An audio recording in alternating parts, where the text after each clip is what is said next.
Buenos días, hermanos. Dios con nosotros en esta mañana. Gracias por estar aquí temprano, todos ustedes, por levantarse un poquito en esta fría mañana. Vamos a empezar con una oración. Padre bendito, gracias, mi Señor amado. Gracias por darnos el privilegio, Señor, de estar aquí, Padre, para aprender de tu palabra, Señor, para saber tus caminos, Padre bendito, para saber de tu vida, de lo que quieres de nosotros, Señor, para que nos des esa fuerza para depositar toda nuestra confianza en ti, Padre amado. Gracias, Señor, por cada uno de mis hermanos que están aquí presentes, Señor, porque hacen el esfuerzo para poder estar aquí. Gracias, Padre, también por los que todavía no llegan, Padre bendito, tráelos hasta este lugar, Señor Santísimo. Gracias por el día, Padre. Gracias por todo lo que nos das día a día y que a veces no podemos apreciar, Señor bendito, pero aquí estamos, Padre, para rendirte alabanza, para glorificar tu nombre, Señor, y para que nos guíes, Padre, en tu camino. Gracias, Padre bendito, por todo esto que nos das, Señor, y perdona todos nuestros pecados. Te lo pedimos en nombre de Cristo Jesús. Amén. Este estudio seguimos todavía en las lecciones de un hombre sin igual. Ya hemos visto la importancia del nombre de Dios, hemos visto la majestuosidad del nombre de Dios, el amor expresado en el nombre de Dios. Y hoy vamos a ver la salvación expresada en el nombre de Dios. Y vamos a estar en los pasajes bíblicos, vamos a estar en Isaías 14 y en Mateo 1. Vamos a ver cómo podemos aplicar todo esto, cómo se aplica en nuestra vida todo esto, y vamos a ver un poquito de historia. Dice el autor: hay muchas festividades importantes en el mundo, pero pocas son tan generales como la Navidad. Aunque la gente incluye a Santa Claus, a los Reyes Magos o a Papá Noel, por lo que en muchos sentidos esta celebración se ha convertido en algo bastante secular. Secular quiere decir que viene a través de los siglos, como dijéramos, sería como decir una tradición. Esto dura y se repite a través de los siglos. Sin embargo, lo cierto es que la Navidad, tal y como el mismo nombre lo indica, natividad, se refiere a Jesús. Él vino al mundo, se hizo hombre para morir en el lugar de los pecadores. Aunque no todos creen esto para salvación, la mayoría sabe que se trata fundamentalmente de Jesús. Y sí nos hemos topado con gente que no cree, con gente que no quiere saber nada de Cristo, pero dentro de ellos saben que la Navidad es un festejo para Jesús. No importa que no haya nacido el 25, no importa que no haya nacido en diciembre, pero es un día especial para celebrarlo. Y todo el mundo sabemos que es para Jesús, aunque los caminos se desvíen mucho, aunque haya fiestas y parrandas y todo, pero la idea principal todos sabemos que es por Jesús. Hoy en día no hay verdad más relevante que saber que en Jesús hay salvación, pero para darte cuenta de que necesitas ser salvado, debes saber en primer lugar que eres un pecador condenado a morir eternamente. Todos sabemos que si no reconocemos nuestros pecados, que si no sabemos que somos pecadores, que somos malvados, por poner así también, tenemos que reconocer todo eso para poder aceptar al Señor y que guíe nuestras vidas, que guíe nuestros caminos, que nos lleve hacia Él, porque acuérdense que tenemos la salvación solo en Él y porque vamos en ese camino de la victoria y para estar siempre con Él. Este mundo es de paso, es una estación de algún autobús, de algún ferrocarril, pero nuestro destino no es en este mundo. Así hay que reconocer nuestros pecados y seguir pidiéndole a Dios para fuerzas. Pero las buenas noticias es que hay un nombre por medio del cual podemos ser salvos, que es Jesús. Jesús quiere decir Dios es salvación. Jesús significa Dios salva.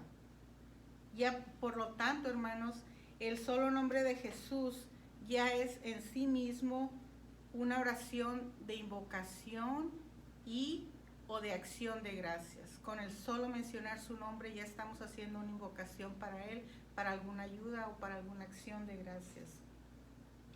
Jesús vino a este mundo para morar en medio de nosotros y hacer posible la salvación de todo aquel que lo invoca, se arrepiente de sus pecados y cree en Él para salvación. La idea principal de este estudio de esta mañana es que todo aquel que invocar el nombre del Señor será salvo. Y vamos a empezar con una pregunta. ¿Es Jesús realmente el Salvador de tu vida? ¿Él es el Salvador o hay alguien más que te va a salvar? No. Por supuesto que sí, hermanos. Además de salvarnos de nuestros pecados, Jesucristo nuestro Salvador también nos ofrece paz y fortaleza en tiempos de prueba. Así que vamos a empezar y a ver qué nos dice Isaías 7:14 en el Antiguo Testamento. Si alguien lo tiene, me lo puede leer, por favor. Isaías 7:14. Por tanto, el Señor mismo os dará señal. He aquí que la Virgen concebirá y dará a luz un hijo y llamará su nombre Emmanuel. Dios prometió con certeza la llegada del Mesías. En los momentos más duros de esta vida es importante ir a la palabra de Dios para encontrar ánimo, consuelo y certeza. Dios sobró con poder en ese versículo para enviar al Mesías. La palabra de Dios siempre se cumple al pie de la letra. No importan las circunstancias ni las dificultades que se presenten, siempre podemos confiar en Él porque Él cumple su palabra de principio a fin. Y ahorita vamos a ver cómo cumplió esa palabra que el profeta Isaías nos dio en el Antiguo Testamento, perdón. También Dios envió una señal al nombrar al Mesías. Los nombres siempre han sido importantes para Dios, y al enviar a su Mesías afirmó lo que estaría haciendo. Dios estaría con nosotros. Jesús se fue, pero hizo la promesa de que estaría siempre con nosotros hasta el fin del mundo. ¿Y qué quiere decir que Dios está con nosotros? En el nombre de Jesús está implícito lo que el Hijo de Dios vino a hacer. Él vino a salvar, pero a menudo olvidamos Emmanuel, otro de sus nombres. Se reveló una de las verdades más profundas con esto. Dios estará habitando en medio de nosotros y a partir de ahí estará con nosotros hasta el fin. Jesús se fue, cuando estuvo aquí fue llamado así, era de carne y hueso como todos nosotros.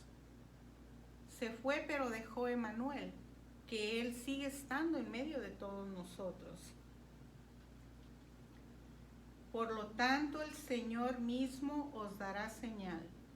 He aquí que la Virgen concebirá y dará a luz un hijo, y le llamará su nombre Emmanuel. En este versículo se puede observar un contraste. Vamos a hacer no comparación porque no hay comparación, pero vamos a hacer un contraste entre el rey Acaz, que era un rey humano también, pecador, incrédulo y necio.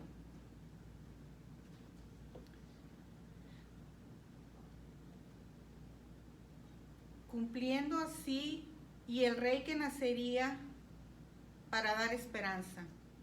Aquí vemos que tenemos un rey que era totalmente necio y hay otro rey que va a nacer para dar esperanza. Este versículo se llama mesánico porque se refiere al Mesías. Eso quiere decir, eso nos da una idea que manifiesta esperanza de una felicidad completa. La esperanza del cumplimiento de la promesa de Dios a David, que uno de sus descendientes se sentaría en el trono.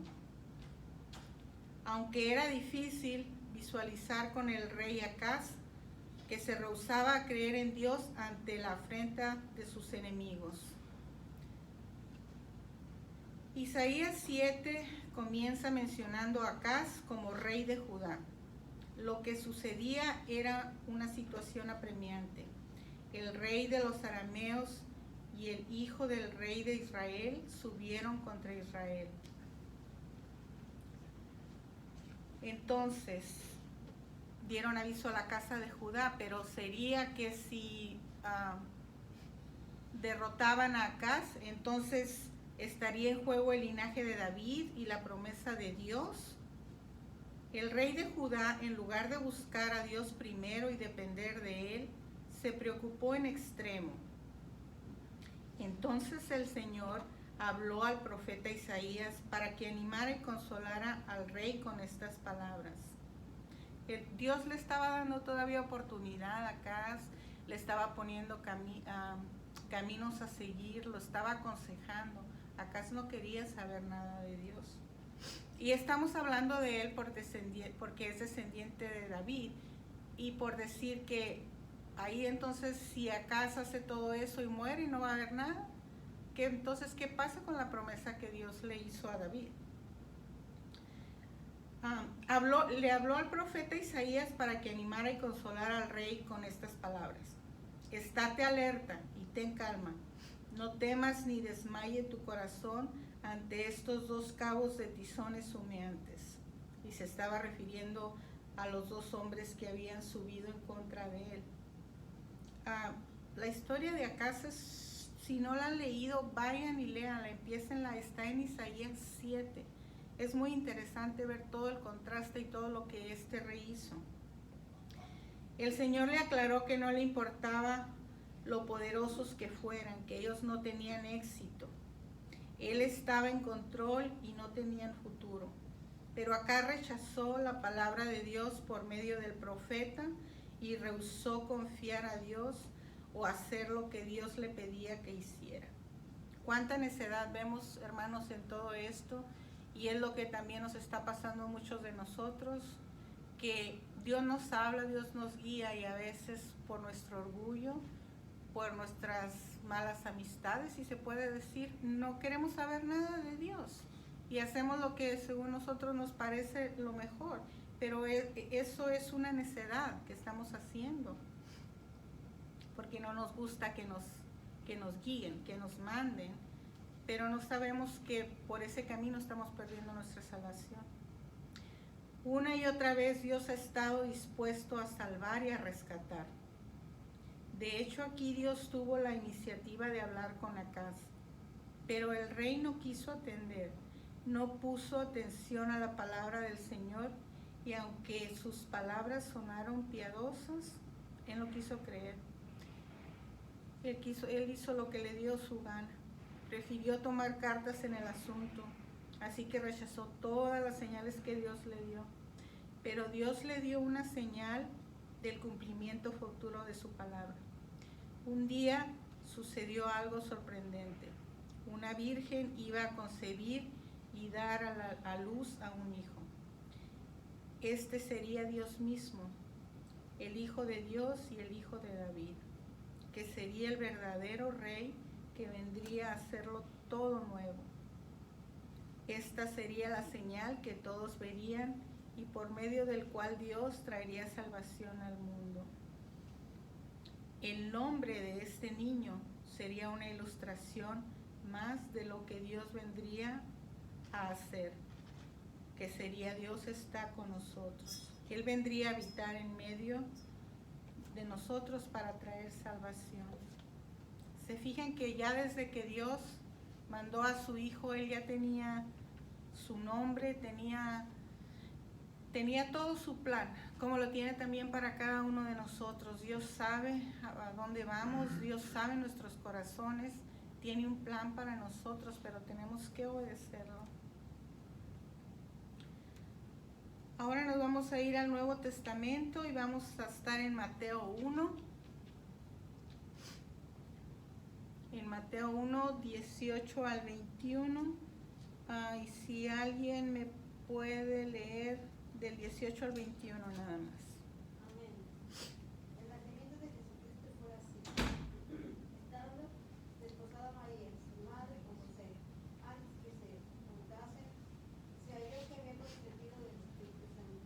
José, su marido, como era justo, y no quería infamarla, quiso dejarla secretamente.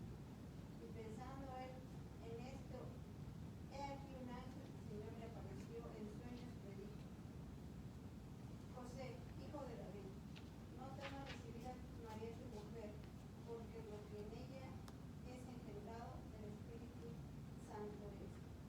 Y dará a luz un hijo, y llamará su nombre Jesús, porque él salvará a su pueblo de sus pecados. El nacimiento de Jesucristo fue así. Estando desposada María, su madre, con José, antes que se juntasen, se halló que había concebido del Espíritu Santo. Aquí Mateo nos explica todo desde la perspectiva de José, quien no es el padre de Jesús físicamente, pero al estar desposado con María y al concebir en ella del Espíritu Santo, siendo aún la Virgen, sí vendría a serlo legalmente. José también era descendiente de David, pero no llegó a ser el padre físico de Jesús. Porque por un lado el Señor había hablado por medio de Isaías para anunciar que su Mesías vendría por medio de una virgen. Por otro lado, no podía ser de José por la maldición de Jeconías, que esa maldición era que decía que ninguno de sus descendientes volvería a sentarse en el trono. Por eso tenía que ser solo del lado de María, que también era descendiente. Además, el nacimiento virginal garantizaría que Jesús sería 100% Dios y 100% hombre, y que el pecado original no sería parte de su ser. También José estaba comprometido, desposado con María. Pero José por eso pudo ser el padre legítimo de Jesús, porque antes era el desposorio era como el, ¿cómo se dice? El engagement. Compromiso. El compromiso entre una pareja. Dice, el desposorio era un compromiso tan seguro que requería un divorcio para romper el vínculo. Realmente aún no habían consumado la unión, no eran todavía marido y mujer, pero el compromiso era serio. Y es claro que Jesús no fue un hijo ilegítimo tampoco, porque sus padres nunca habían estado juntos. Pero María lo concibió del Espíritu Santo. Por eso, como creyentes, afirmamos el nacimiento virginal de Jesús. Pero esto también no quiere decir que María fuera perfecta, que fuera inmaculada, ni que fuera concebida sin pecado. Fue solo un instrumento que Dios usó para su plan. La semana pasada, creo fue, en México se celebró el Día de la Virgen de Guadalupe, que supuestamente es la Virgen María. Entonces es una celebración tan grande, es una adoración que casi la mayoría de los mexicanos tienen para la Virgen de Guadalupe, creyendo que es pura, que es perfecta, que ella nos va a salvar de nuestros pecados. Hacen hasta lo imposible, se van de rodillas caminando kilómetros para llegar a su altar y adorarla, pero nunca se han puesto a pensar o no sé, que eso es una tradición, eso es algo que nuestros padres nos dejaron, pero no tienen conocimiento, no escudriñan las escrituras y no saben que ella solamente fue un objeto de Dios. Dios no le dio poder a ella para poder salvarnos. La única salvación que tenemos es por nuestro Padre Jesús. El versículo 19, José dice, José su marido, como era justo y no quería infamarla, quiso dejarla secretamente. José lo describe la Biblia como un hombre justo, tanto así que no entendía, pero no quiso difamarla. Sencillamente él dijo, bueno, yo me voy, la dejo secretamente sin que nadie sepa, para que nadie, por todo el espectáculo que iba a haber, de que se sabía que ellos no podían estar juntos hasta después de que ella saliera de la casa de sus padres. Entonces él mejor dijo que se iba. José no quería un espectáculo, sino que buscaría un divorcio privado, porque acuérdense que estar comprometidos era casi como estar ya casados. La única diferencia era que no podían estar juntos hasta que no estuvieran, hasta que ella dejara la casa del papá, de los padres. A él, por causa del desposorio, se le describe como su marido, pero ella tenía que seguir en casa de su padre hasta que se acabara el tiempo del desposorio. Por tanto, aún no se habían casado públicamente ni habían estado juntos.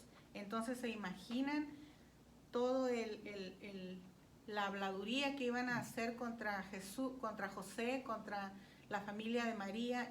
Iba a ser, Dios pone también en riesgo todo eso y prueba a sus hijos, porque si José no hubiera estado, la hubiera dejado, no se hubiera quedado ahí, no había forma de que el plan de Dios iba a funcionar.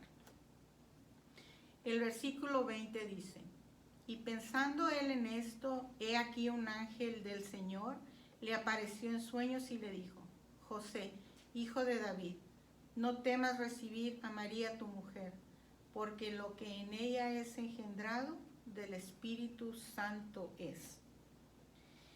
En este versículo el Señor está buscando y explicándole y detiene a José y le dice también, hijo de David. Sus palabras eran muy intencionales, reconocía lo que estaba pasando y servía de testimonio público de que él sería su padre legal. El versículo 21 dice, y dará a luz a un hijo, y llamará su nombre Jesús, porque él salvará a su pueblo de sus pecados. En este versículo queda ratificado que el Señor le dice a José que va a ser el padre adoptivo, pero también que él le tenía que poner por nombre Jesús. Además, un padre legalmente establecido podía hacer esto. Además, el nombre que le pondría volvía a recordar la profecía de Isaías, ya que Jesús quiere decir, Yahvé es salvación. Este Jesús, tal y como se explica al final del versículo, había venido y vendría a ser un Salvador de tal magnitud que se podía afirmar lo siguiente, lo que dice en Hechos 4:12. Y en ningún otro hay salvación, porque no hay otro nombre bajo el cielo dado a los hombres en que podamos ser salvos.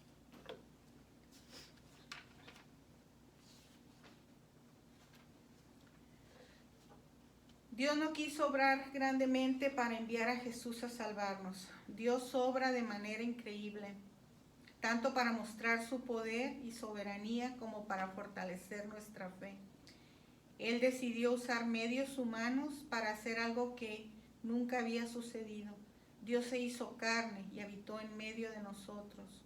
Dios estableció en Jesús el único medio para ser salvos. Los padres de Jesús fueron personas reales. Y así como Jesús lo fue, María concibió del Espíritu Santo. Esto garantiza que este hombre nacería 100% Dios y 100% hombre, sin heredar un simiente corruptible. Dios le puso a Jesús el nombre que señalaba su misión. Él decidió darle un hijo a una pareja sin renombre, para traer a su regazo aquel que salvaría al mundo de sus pecados. Muchos reyes descendientes de David pensaron que sería el cumplimiento de la promesa, como el rey Acaz, ¿recuerden? Por eso hablamos un poquito de él. Ahora, ¿por qué era indispensable que Jesús viniera a este mundo? Dios obra de manera que no podemos comprender, dejando su evidencia que su control de todo cuando ocurre es supremo. En el tiempo adecuado, Dios envió a su Hijo para hacer un acto supremo de amor, morir para salvarnos. Solo un Dios grande y misericordioso puede hacerlo de principio a fin. Me recuerdo mucho que cuando estaba haciendo este estudio, que viendo toda la vida de Jesús, todo lo que pasó, todo lo que hizo, realmente nada de lo que él tuvo fue de él, ni donde nació, ni no tenía casa, no tenía nada. Y me tocó mucho porque lo único que fue de él fue la cruz. Y así, miren hermanos, así, tanto así, Él nos amó, que dio toda su vida por nosotros. Vamos a leer Mateo 1, del 22 al 25, si alguien me lo tiene, por favor. Mateo 1, del 22 al 25. Son 3 versículos, 4 versículos nada más. 3. Todo esto aconteció para que se cumpliese lo dicho por el Señor por medio del profeta, cuando dijo: He aquí una virgen concebirá y dará a luz un hijo, y llamará su nombre Emmanuel, que traducido es Dios con nosotros. Y despertando José del sueño, hizo como el ángel del Señor le había mandado, y recibió a su mujer. Pero no la conoció hasta que dio a luz a su hijo primogénito, y le puso por nombre Jesús. Todo esto aconteció para que se cumpliera lo dicho por el Señor por medio del profeta. Vimos lo que que todo lo que Dios dice lo cumple en el Antiguo Testamento. Después de tantos años cumplió su palabra. Muchos reyes del Antiguo Testamento pensaron que eran ellos, todos los que venían, los descendientes de David. Nadie, no hay comparación. Pero vemos que finalmente, así como aquí también en la tierra, que Dios nos hace promesas, las va a cumplir. Y aquí estamos viendo que Él cumplió la promesa que hizo a Isaías, a David. Es hermoso percatarse de cómo Mateo se aseguró de dar mérito a la palabra de Dios, afirmando que lo dicho antes, describiendo el nacimiento de Jesús y el mensaje de Dios a José. Esto no era una invención de su imaginación, no lo dijo por decirlo. El cumplimiento de lo que Dios dijo que sucedería, Él siempre obra en su providencia para cumplir sus propósitos, porque según el ojo humano no hay esperanza o que todo esté perdido. Siempre va a haber una esperanza. Jesús es nuestra esperanza. Jesús es nuestra salvación en tiempos difíciles, en tiempos tiempos fáciles para nosotros, sabemos que Él lo hizo. Y cuando nuestras oraciones no son contestadas a veces, hermanos, es porque hay algo mejor para nosotros o porque no es tiempo todavía. Pero no por eso tenemos que dejar de confiar en Él. El versículo 23 y el 24 dicen: y despertando José del sueño, hizo como el ángel del Señor le había mandado, y recibió a su mujer.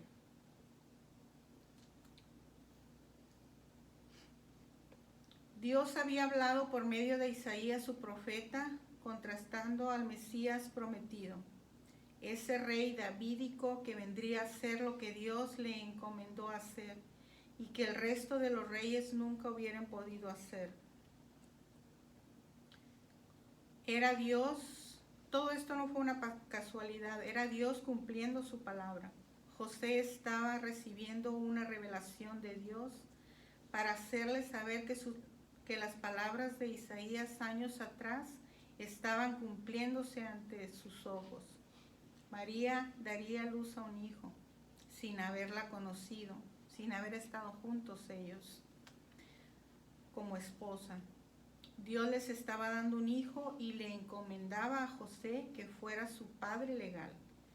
Emmanuel vendría a habitar con nosotros o entre nosotros, y José tendría la enorme tarea de darle su nombre. Un nombre que nos da buenas nuevas, se llamaría Jesús. José despertó del sueño y supo que no era un sueño regular. Dios le había hablado, confirmando que María no le había sido infiel, sino que Dios había cumplido la promesa que dio cientos de años atrás. De inmediato, mostrando su fe y piedad, procedió a obedecer sin dudarlo. Desistió de su plan de abandonar directamente a María y al contrario, él la recibió. El versículo 25 dice: pero no la conoció hasta que dio a luz a su hijo primogénito y le puso por nombre Jesús. José era un hombre honorable y vemos que era un hombre fiel a Dios y bueno, que se sometió al Señor y hizo lo que Él le mandó. Le dio el nombre de Jesús, proclamando a todos que Él era el padre legal de ese niño. A partir de ese momento, Dios se hizo carne y vino a habitar en medio nuestro. Lo más espectacular de todo esto es que nunca se irá. Como dijo en la Gran Comisión, estará con nosotros siempre. ¿Alguien que me lea Mateo 28:20, por favor?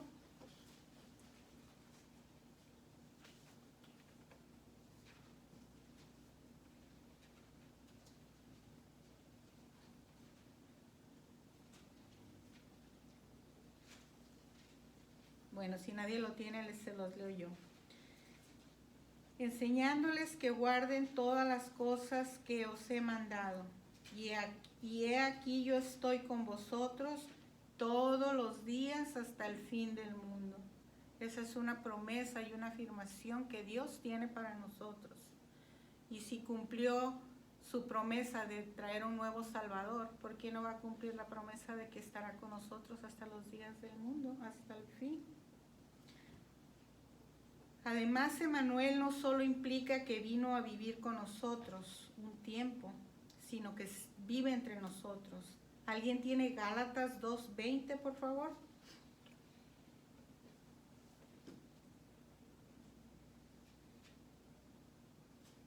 Vamos a reafirmar lo que nos están diciendo. 2:20. Ajá.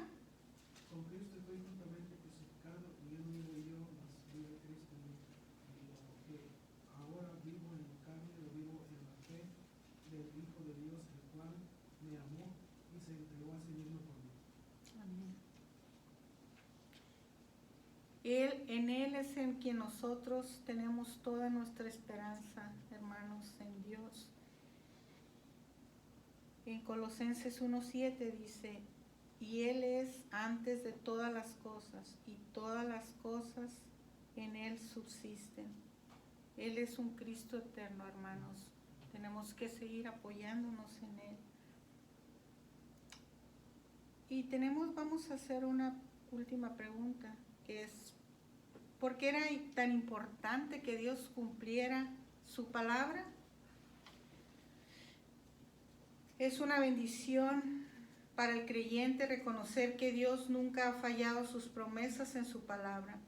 Él siempre está cerca de los que le temen. Y en Jesús todavía tenemos más cercanía. En su nombre quedó revelado que Él había venido a salvar.